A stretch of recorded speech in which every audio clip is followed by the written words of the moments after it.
लोक जन समाज पार्टी भारत ने अपने संघर्षों और सामाजिक सेवाओं के साथ 4 वर्ष पूरे कर लिए हैं। पार्टी का गठन 2020 में हुआ था और 2021 में भारत निर्वाचन आयोग से पंजीकरण प्राप्त किया गया। पंजीकरण से पहले ही पार्टी ने उत्तर प्रदेश के त्रिस्तरीय पंचायत चुनाव में 17 सीटों पर प्रत्याशी उतारे और 8 सीटों पर विजय भी हासिल की। 2022 में विधानसभा चुनाव भी लड़ा गया, हालांकि सफलता नहीं मिली, पर संघर्ष जारी रहा। 2024 के लोकसभा चुनाव में पार्टी ने उत्तर प्रदेश, बिहार, झारखंड और पश्चिम बंगाल की 43 सीटों पर मजबूती से चुनाव लड़ा। अब पार्टी बिहार विधानसभा की 40 और यूपी पंचायत चुनाव की 250 सीटों पर प्रत्याशी उतारने जा रही है। आज के आयोजन में हाजी हजरतुल्लाह, डॉक्टर रमेश यादव, रत्नेश मिश्र सहित सैकड़ों कार्यकर्ता उपस्थित रहे। पार्टी के राष्ट्रीय अध्यक्ष ने सभी कार्यकर्ताओं से एकजुट होकर संगठन को मजबूत करने और उन्हें मजबूती देने का आह्वान किया।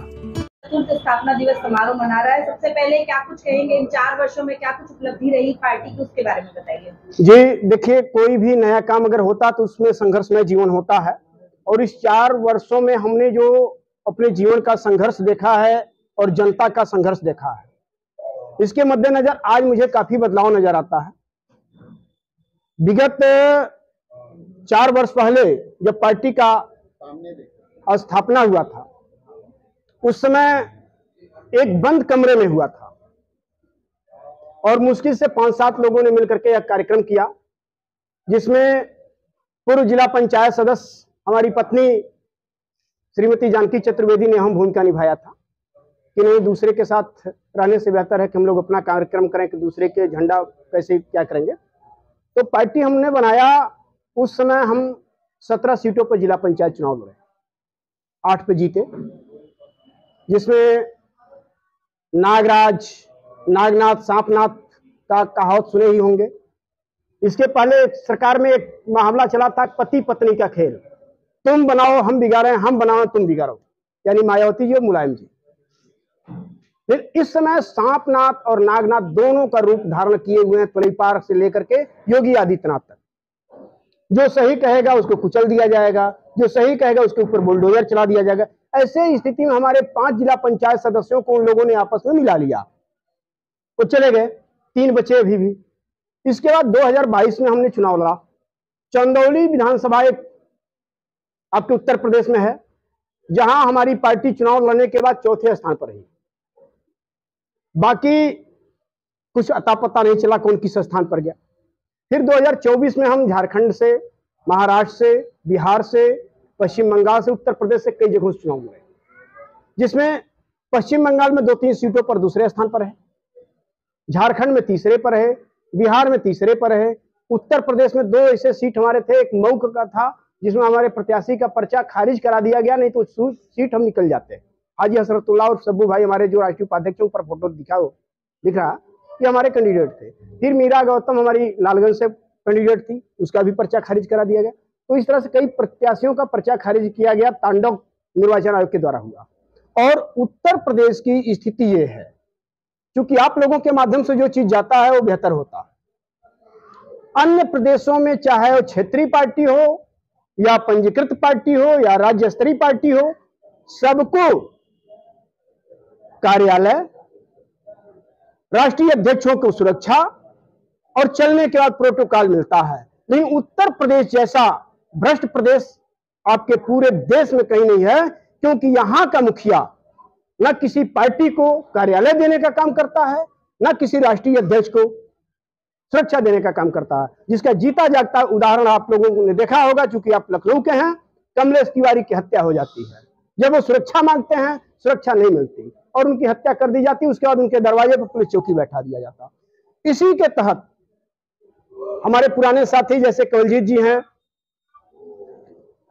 ये हमारे हेमंत भाई हैं, अशोक जी हैं, इन लोगों ने हमारी खबर बड़ी प्रमुखता से छापी थी। श्वेता जी, सच्चाई तो यह है कि इस समय, वर्तमान समय में पूरे देश में कहीं राजनीति हो ही नहीं रही है। सिर्फ द्वेष नीति, कूटनीति, भय नीति, भ्रष्टाचार नीति ये चल रहा है। जो जितना भ्रष्टाचारी है उतना ही बड़ा पद है। आप लोग जानते हैं कि लोग कहते हैं परिवारवाद कहीं नहीं है। मैं आपके लखनऊ के सांसद से पूछना चाहता हूं आपके माध्यम से कि परिवारवाद नहीं है तो हर बैनर में आपके बेटे का फोटो क्यों है? बिना किसी पद पर रहे आपके बेटे का नाम क्यों है? परिवारवाद नहीं है तो आपका बेटा विधायक क्यों है?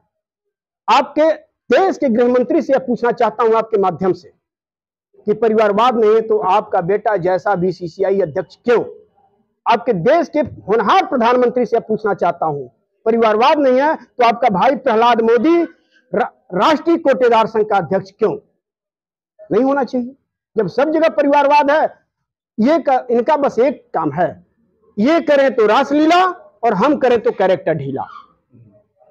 इनसे अलावा इनके पास और कुछ नहीं है। सर, आज आप चौथा स्थापना दिवस मना रहे हैं, तो आप अपनी पार्टी को कहां तक देखते हैं? देखिए, हमारी पार्टी को देखने का मतलब यह है कि अभी महाराष्ट्र में जो चुनाव हुआ है उसमें राष्ट्रीय अघाड़ी दल एक बना था, तीसरा गठबंधन, जिसमें हमारा एक विधायक कोल्हापुर जनपद से जीता हुआ है जो हमारे गठबंधन का है।